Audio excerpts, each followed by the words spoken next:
Welcome to the Blanco Wellness Podcast. Thank you for being here. Take a breath, settle in, and let's talk today about the kind of shift that does not arrive with an announcement, and that changes everything once it does. There are moments in a life that do not look significant from the outside, but rearrange something fundamental from the inside. Not because a dramatic event occurred, because something became clear that had previously been obscured. A truth that had been sitting just underneath the surface of daily life, patient and present, waiting for a moment of enough stillness to finally be seen. What actually matters?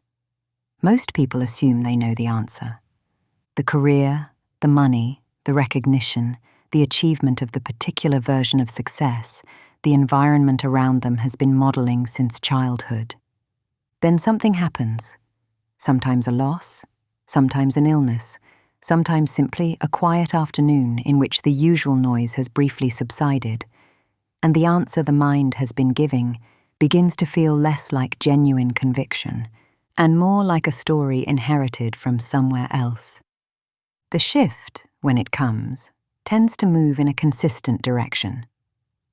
The things that were previously chased with the most intensity begin to lose their urgency. The things that were previously overlooked begin to reveal a quality that was always present but never attended to. A slow morning, a body that woke up without pain, an hour with someone whose company costs nothing and restores everything. The particular quality of ordinary days that, noticed honestly, turn out to contain more genuine richness than the achievement of most of the goals that were consuming most of the available attention. The hierarchy quietly inverts. And the life that results from this inversion looks, from the outside, similar to what came before, but feels, from the inside, like finally inhabiting something rather than performing it. A merchant who had spent his life in the accumulation of more, always more, the finish line consistently receding as each goal was reached, encountered a monk on a journey who owned almost nothing and seemed unmistakably content. The contrast was sharp enough that the merchant stopped and asked what the monk knew that he did not. The monk said, "I know how much is enough." The merchant laughed, then went quiet. Because the question underneath the laughter was an uncomfortable one.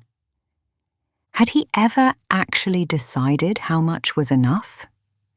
Or had he simply kept accumulating, driven by a standard he had absorbed rather than chosen, toward a destination he had never clearly defined? Many people are living lives organized around standards they never chose, the definition of success inherited from family or culture.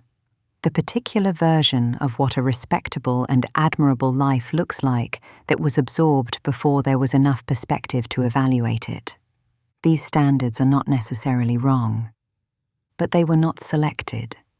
They arrived, and they organized things, and years passed, and at some point the question of whether they actually reflect what genuinely matters to this specific person, living this specific life, never quite got asked.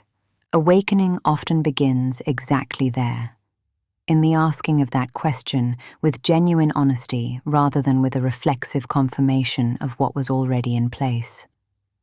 The Taoists described misalignment, living in ways that contradict your own nature, as one of the primary sources of ongoing difficulty. Not the difficulty of external challenge, which belongs to life regardless of how well you live it, but the specific exhaustion of sustained friction between the life being performed and the life that would feel genuinely true. This friction can be difficult to locate precisely because it is constant. It does not arrive as a specific incident, but as a quality of background heaviness, a sense that something requires considerably more effort than it should, a quiet recognition that the person doing all this activity is not quite the person all this activity is supposed to serve. The phrase that captures this most accurately is not about failure. It is about a kind of success that misses the point, achievement without genuine fulfillment, the beautiful prison. having everything that was supposed to produce contentment and finding, inside the having, a restlessness that the having cannot address.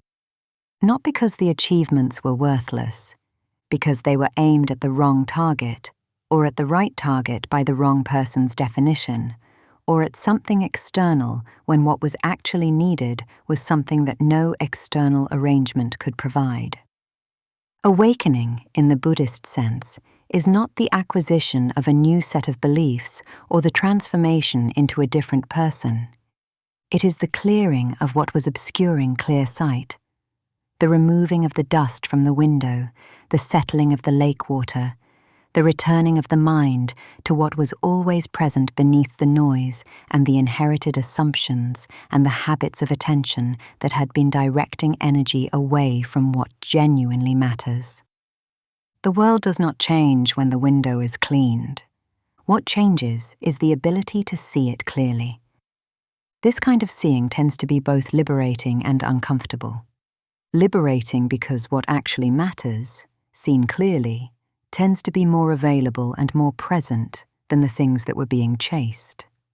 Uncomfortable because clear seeing sometimes reveals that significant amounts of time and energy have been directed toward things that, genuinely examined, do not reflect what the person actually cares about.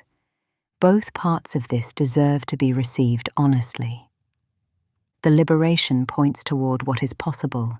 The discomfort points toward what is worth changing. As we close today, I want to leave you with a question that is most useful when approached slowly. If you stripped away every external expectation, every inherited standard, every comparison, every version of what success is supposed to look like, what would actually matter to you? Not the public answer, the honest one. Because that answer, looked at clearly, tends to point toward a life that is more available, more ordinary, and more genuinely worth living than the one most people spend their years working toward. Awakening is not arriving at a new place. It is recognizing where you have always been, and finally deciding to be there fully. Thank you for being here with me today. Until next time, be well.